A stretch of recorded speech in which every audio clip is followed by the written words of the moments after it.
ग्राहकों के लिए एक बड़ा अलर्ट। अगर आपको बैंक से जुड़ा कोई भी काम करना है तो 24 और 25 मार्च से पहले ही निपटा लें, क्योंकि इन 2 दिनों में देश भर में बैंक बंद रह सकते हैं।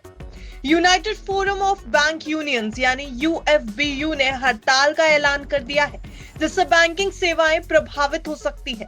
इस हड़ताल में 9 बड़े बैंक यूनियन शामिल हैं, यानी 24 और 25 मार्च को बैंक कोई कामकाज नहीं करेंगे।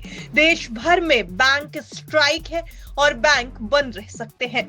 आपको बता दें कि बैंक कर्मचारी बेहतर नौकरी सुरक्षा, नई भर्ती और 5 दिन के कार्य सप्ताह जैसी मांगों को लेकर हड़ताल कर रहे हैं। उनका कहना है कि सरकार और भारतीय बैंक संघ यानी आईबीए उनकी समस्याओं को हल नहीं कर रहा है और इसको लेकर के अब बैंक कर्मचारियों में नाराजगी दिखाई दे रही है।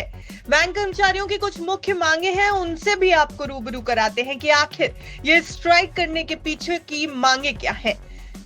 बैंक कर्मचारी नई भर्ती चाहते हैं। बैंकों में स्टाफ की भारी कमी है, जिससे कर्मचारियों पर ज्यादा वर्कलोड पड़ रहा है और अब इसको लेकर के कर्मचारी नाराजगी जता रहे हैं। इसके अलावा खाली पद भी भरे जाने की मांग है। सरकारी बैंकों में कई अहम पद खाली पड़े हैं। बैंक कर्मचारी चाहते हैं कि उन्हें जल्द से जल्द भरा जाए। नौकरी की सुरक्षा को लेकर के भी बैंक कर्मचारी चिंतित नजर आ रहे हैं। उनका कहना है कि परफॉर्मेंस बेस्ड अप्रेजल सिस्टम को खत्म कर देना चाहिए, जिससे नौकरी पर खतरा ना हो। इसके अलावा कम सरकारी दखल भी चाहते हैं बैंक्स। बैंक बोर्ड्स को ज्यादा आजादी दिए जाने की मांग है। ग्रेच्युटी सीमा भी बढ़ाए जाने की मांग की जा रही है। बैंक कर्मचारियों की मांग है कि ग्रेच्युटी की सीमा 25 लाख रुपए तक की जाए और इसे टैक्स फ्री कर दिया जाए।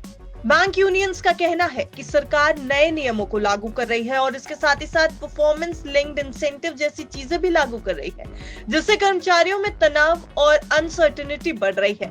तो आखिर ये जो बैंक हड़ताल हो रही है, इसमें कौन कौन से बैंक यूनियन शामिल हैं, ये भी आपको बताते चले। देखिए, देश भर के 9 बड़े बैंक यूनियंस इस हड़ताल में शामिल हैं। All India bank employees association, all India bank officers confederation, national confederation of bank employees यानी NCBE, all India bank officers association यानी एआईबीओए, इसके साथ ही bank employees federation of India और साथ ही साथ आईएनबीईसी, आईएनबीओसी, एनओबीडब्ल्यू और एनओबीओ यानी नोबो। इस हड़ताल में ये 9 बड़े बैंक यूनियंस शामिल रहेंगे। अब ग्राहकों के लिए है एक जरूरी सूचना, क्योंकि अगर हड़ताल होती है तो बैंकिंग की कई सेवाओं पर असर पड़ सकता है, जैसे कि कैश जमा करने और निकालने में आपको दिक्कत आ सकती है, क्योंकि बैंक शाखाओं में कोई भी कामकाज नहीं होगा। चेक क्लियरेंस में देरी हो सकती है, लोन अप्रूवल में देरी हो सकती है और जैसा हमने आपको बताया, किसी भी बैंक ब्रांच में कोई भी तरीके का कामकाज नहीं किया जाएगा। हालांकि ऑनलाइन बैंकिंग और यूपीआई पेमेंट्स आराम से काम करती रहेंगी, लेकिन एटीएम में आपके आसपास का कोई भी एटीएम हो, उसमें हो सकता है कि कैश की कमी हो।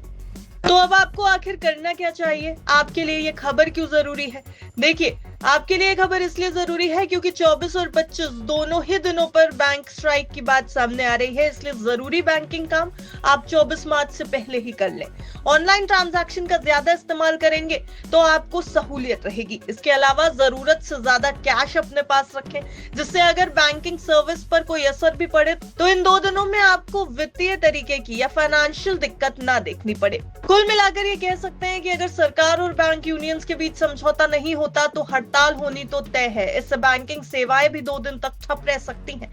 इसलिए आप सतर्क रहें और अपना जरूरी कामकाज पहले से निपटा लें। ब्यूरो रिपोर्ट, बिज तक।